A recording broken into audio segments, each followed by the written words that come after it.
And that brings us back to this 6-stage structure. Now, I used to think that character arc just occurred in its own sweet time, wherever it was. And I think if you read my book, I sort of refer to it that way. I say there's a structure to the plot, but not to the character arc. And I was wrong.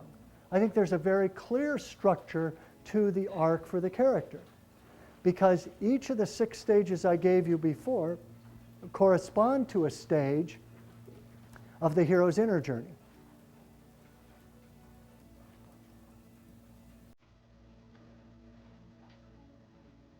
Even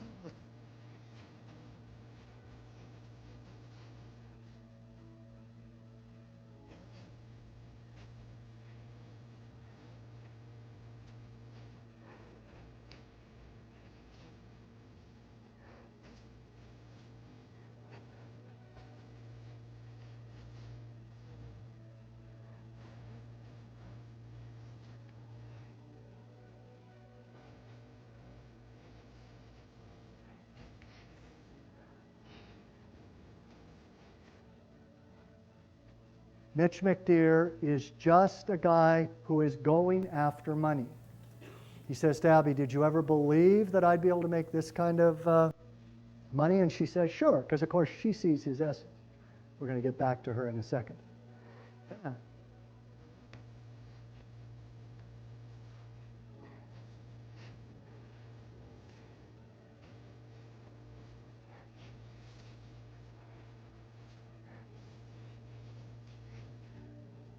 Peek at what life would be like living in his essence. So not only does Rose start getting acclimated to the Titanic, starts to get a sense of what the other thing might be because she sees Jack making these passionate drawings. And she looks, and then he catches her looking, and she looks away. And she has this beautiful art that nobody else understands, but it touches her.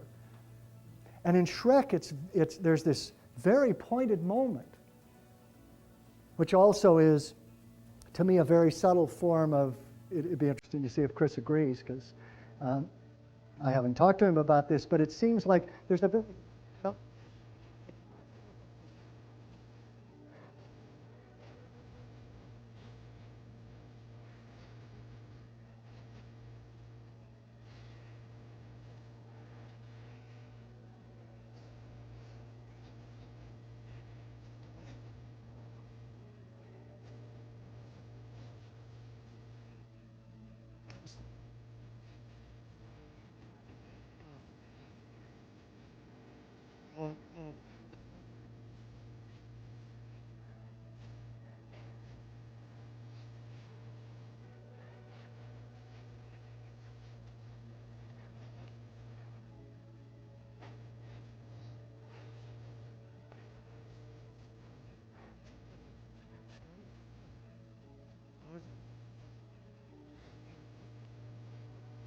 Same thing happens when he goes to Lord Farquaad.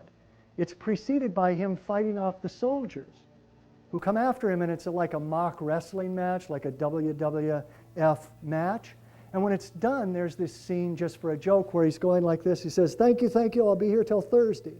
And it's just sort of but it's also, look at this. Now he's starting to accept the possibility of being a hero, getting more of a glimpse.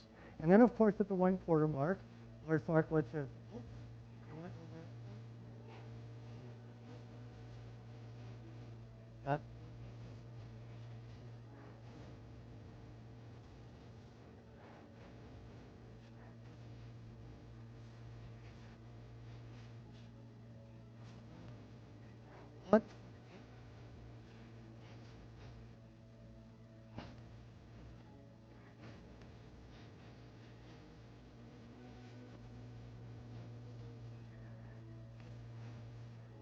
Sorry?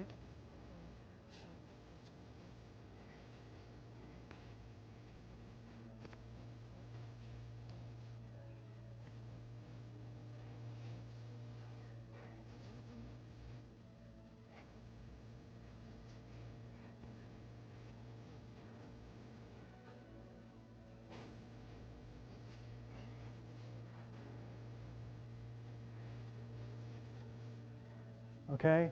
And now he realizes, wait a minute, I'm starting to fall for her. And that's the point of no return, especially because the scene that follows, this also runs parallel for the princess, but the princess has been talking in this artificial language. Thou art my prince, and doth thou want to save me? And thou musteth carry me and give me a kiss, and all this malarkey. And that's her living in her identity. The opening shot of the princess is her in a tower, a perfect image of identity, because towers are both protective and they're prisons. Exactly the same opening in Shakespeare in Love. Opens in a castle, so she's perfectly protected. I mean, she's, there and safe and apparently well-fed and stuff, but she can't leave. She's stuck. And of course, her identity is she is defined by others because she's defined by fairy tales. She knows all the rules, You've got to carry me away, and then you've got to give me a kiss. And he says, you've had a lot of time to think about this, haven't you? Because he's saying, this is your identity, but he sees her as something more. And then later when they have the Robin Hood encounter and she shows that Charlie's Angels parody kick, he starts to respect her as something more than this hothouse flower that he's rescuing, and they start to fall in love. So that's the point.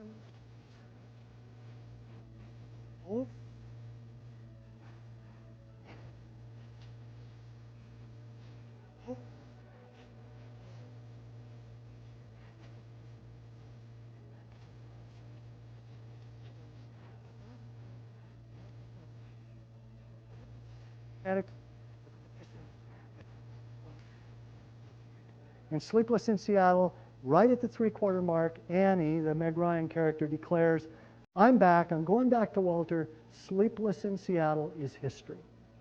Of course,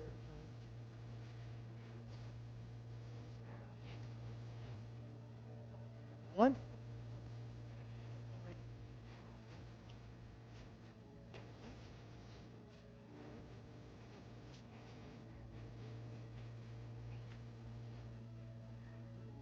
the conflict in the first half of Act Two, and someone was asking about that first half, the conflict comes from obstacles inherent in the goal.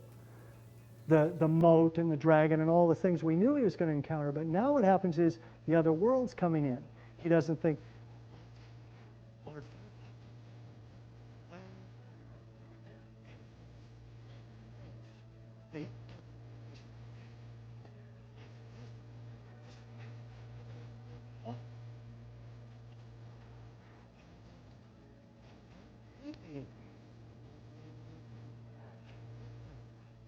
and they go back. It's when she jumps on the lifeboat.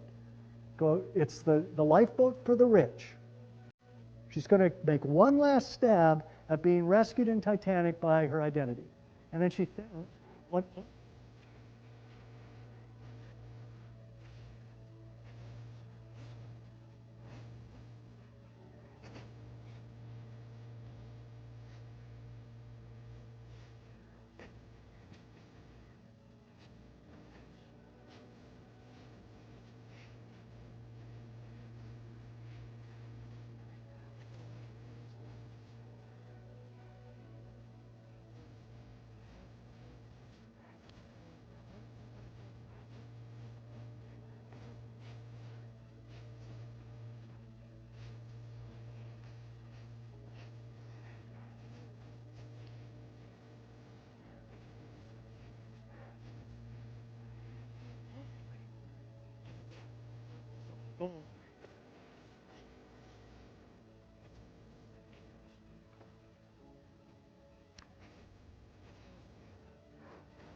This,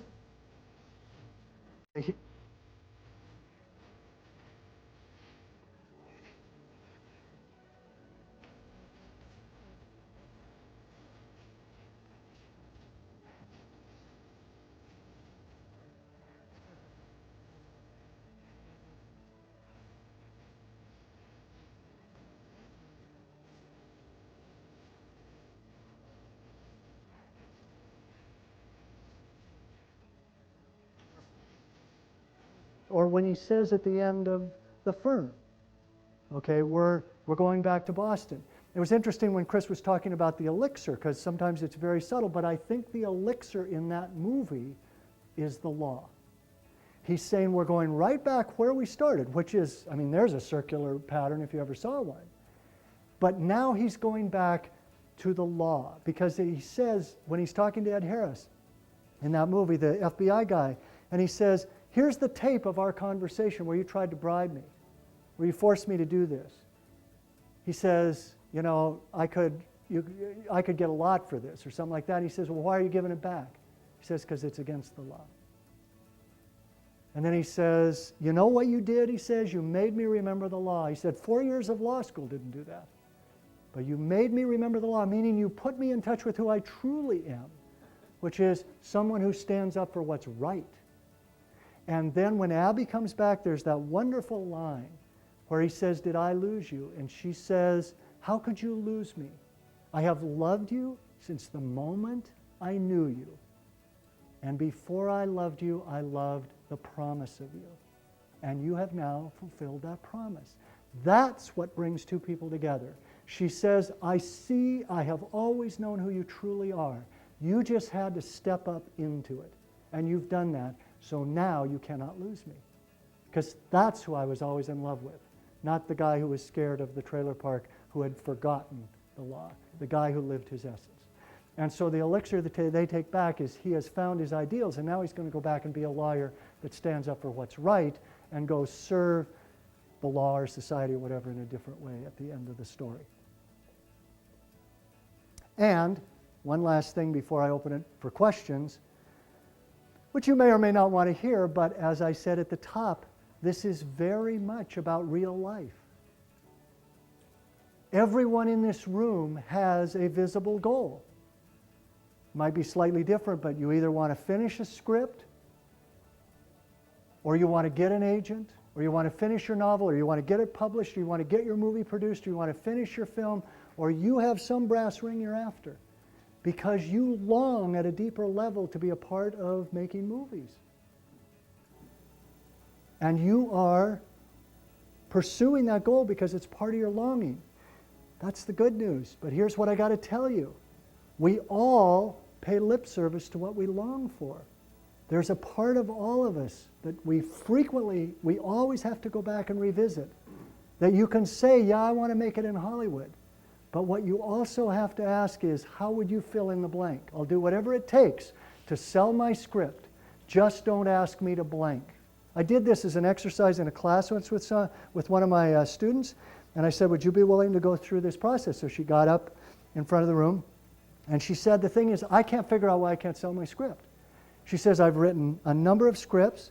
And I said, well, have you read books on screenwriting? Yeah, I've read, books. I've taken classes. Well, do you have a regular regimen? Yeah, I write every day. And I said, God, it sounds like you're doing everything you can do. And she said, oh yeah, because when I grew up, I was taught, if you want something done, you do it yourself.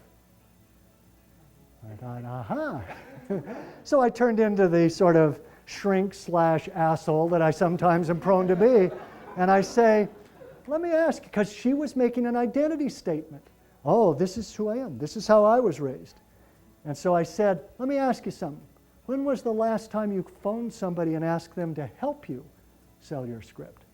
And you could practically see her melt. It was like the Wicked Witch of the West. No, no, no. Because when you touch somebody's identity, it is, you've like slapped them upside the head. And she said, because that's what her wound was. She was raised to believe you can't ask for help. And I said, well, let me ask you something. And I said, why not? And she just got very frightened at the prospect. But I said, let me ask you something. Why do you want to be a screenwriter? She said, oh, because I love it. I just love movies, and I love taking that story and turning it into that. And I said, if I could promise you, you would have that experience every day of your life, would you be willing to risk calling people and asking for help? And she said, sure. Because that's the solution. You've got to get in touch with what your inner conflict. You've got to get in touch with your identity, but the answer is find your longing and live in that space. Risk going into that space, because that's what heroes do. They want so badly to get that finally it's worth the danger and worth the risk of dying, of letting who they thought they were die and resurrecting as something much more.